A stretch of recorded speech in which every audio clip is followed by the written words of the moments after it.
Hello freshmen, this is Mr. Malecki back again for day 3 of Settling the West Notes. Now you notice I am wearing the cowboy hat, but today is not about the Cowboys, so I will remove gracefully the cowboy hat because we're going to talk about the Indians today and what happened with the Native Americans when Western settlers arrived. First of all, we know this.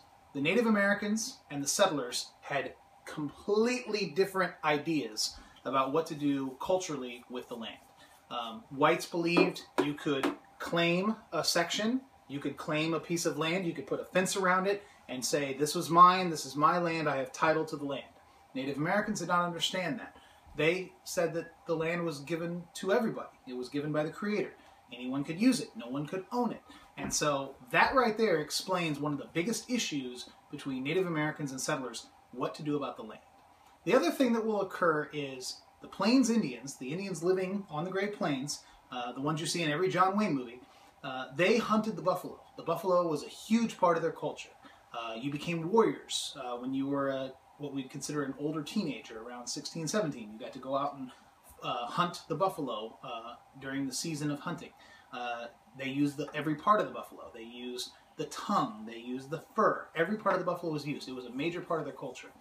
Once settlers arrive, they see the buffalo as a nuisance, okay? And they know the Plains Indians depend on it. So very quickly, they're going to hire people, the government will do this too, to basically hunt the buffalo, and they will hunt it nearly to extinction. By 1887, there are like 20 buffalo that they can find that are what we consider good samples of animals. So they were going to hunt the buffalo to near extinction because they know that that will force the Native Americans to give up that life and move to reservations, which we'll talk about here in a bit. Treaties had been made throughout the West. They had made the Fort Laramie Treaty in 1851, but as it became a running joke among Native Americans, the white men never followed the treaties. I mean, they would make treaties, but then they would break them very quickly. And so conflicts in the West start very early on. One of the first ones starts in 1862 in actual Minnesota, which doesn't seem like the West, but Minnesota had a group called the Dakota Sioux, and they had given their land. They had given their land to the federal government years before, and as part of the treaty that they had made, they received what were called annuities. An annuity was a yearly payment for the land they had given away. So they had already given their land away, and now they were simply getting an annuity, a yearly payment for having already done that. Well, look at the year, 1862. We're in the midst of the Civil War. We're having economic problems. Those payments start becoming late, and then pretty soon they don't come at all. And the Dakota Sioux are very angry, and they actually start a revolt. They start attacking settlements throughout Minnesota. The problem is, our soldiers were out fighting the Confederates. The Union soldiers were down on the front lines in the South. So for a number of months, the Sioux really went and rampaged through Minnesota with very few people to stop them. They actually had to bring a regiment of Union soldiers from the lines up to Minnesota to stop that revolt. Okay. In 1864, 2 years later, we have the Sand Creek Massacre. This was a very brutal massacre. It took place in Colorado. If you remember, Colorado was settled by people looking for gold and silver, and a group of soldiers that had recently fought an Apache group in New Mexico had arrived in Colorado. They were angry with the local Native Americans, and they decided to go into a village when the men were gone. So a bit cowardly there. They went in when the men were gone and out hunting, and they killed the old men who could no longer hunt, the women, and the children. It was a very brutal fight, and you'll have a worksheet on that, so you'll find out more detail about that. But the Sand Creek Massacre was a massacre by soldiers against Indians in an attempt to wipe out the villages. Now, 3 years later, the fighting has spread. After the Sand Creek Massacre and the Dakota Sioux Uprising, Indians throughout the West see the writing on the wall. They see that the federal government is going to try to stop them. So as fighting breaks out in Wyoming, Colorado, down in Texas, it gets to the point that they decide to have a meeting. So they call a meeting at a town called Medicine Lodge, Kansas. It only sounds interesting. It's really not. But they decide to have a meeting, and it's called the Indian Peace Commission. Now, what's surprising is at this Indian Peace Commission, the government puts the blame for the fighting not just solely on the Indians. They actually blame the government and the settlers for inflaming tensions. However, if you look at what they want to do, they want the U.S. Army to administer two large reservations.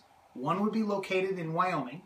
The other would be located in some indeterminate spot, probably in what is now Oklahoma. But it never got that far because the Native Americans went there, signed the treaty, and very quickly saw the government, in their mind, break it. So the Indian Peace Commission actually leads to more conflict, not less. But that will be on your test, so make sure you know. Indian Peace Commission tried to create two large reservations, and it didn't work. A few years later, we get the famous battle at Little Bighorn. George Custer is going to march his 200-plus men into the thick of an Indian army of Crazy Horse and Sitting Bull, which probably numbered near 10,000. Probably the largest Indian army ever to take the field in a Western conflict. And Custer was stupid. He marched in the teeth of the military, or into the force, and lost all of his men, including himself. In fact, the only survivor on the battlefield was a horse named Comanche.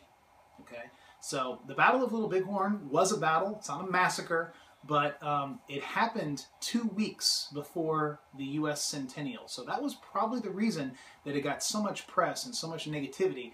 You know, people felt that America had advanced far as a nation, and here we are, one of our popular, not good, but one of our popular generals had just been killed out west by Native Americans. So for a lot of Americans, that was a real watershed moment. They really felt like that was a big deal that Custer had died. Okay. The next year, we have another group of Indians, the Nez Perce, who had been told to move to a reservation. Their leader, Chief Joseph, said, "We're not going to move to a reservation." So he will go on a 77-day, 1,000-mile journey from Idaho through Washington, Oregon, into Wyoming. He actually goes through the brand new Yellowstone National Park right after it was built, or right after it was opened, I should say. And but his men will stop about 20 miles short of Canada and surrender, and that's where Chief Joseph gives his famous speech, "From where I stand, I will fight no more forever." Okay. Shortly thereafter, a few years, we will have an attempt by Congress members to deal with the quote-unquote Indian problem. Indians had already been placed on reservations, but they thought that maybe if they actually got them off reservations and divided up their land as the whites did, maybe this would help them assimilate. And assimilate means it would help them merge their culture with the predominant white culture. So it's called the Dawes Act. The best thing to remember about the Dawes Act, it's kind of like the Native American Homestead Act. Individual Native Americans would get 160 acres. I know that sounds familiar. They would get 160 acres that they would have to improve. Here's the difference.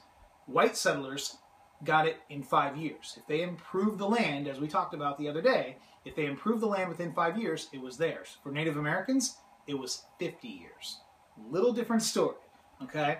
But the Native Americans were not happy with the Dawes Act.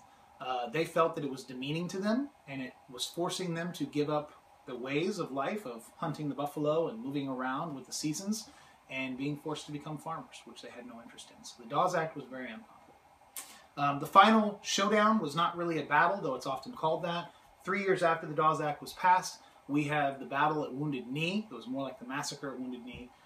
A group of Native Americans were ordered to surrender by U.S. forces, and in the midst of putting down their guns, a shot was fired. Some say by an Indian, others say it may have been by a nervous soldier. Who knows? When it was all said and done, 200-plus Indians were killed, and it was 2 days after Christmas. So this was right in the middle of the Christmas season. Then they were gunned down with rifle, cannon, and even machine gun. It was called the Gatling gun. So this Wounded Knee massacre is considered the last battle of the Indian Wars, though, as I said, it's not really a battle. Okay?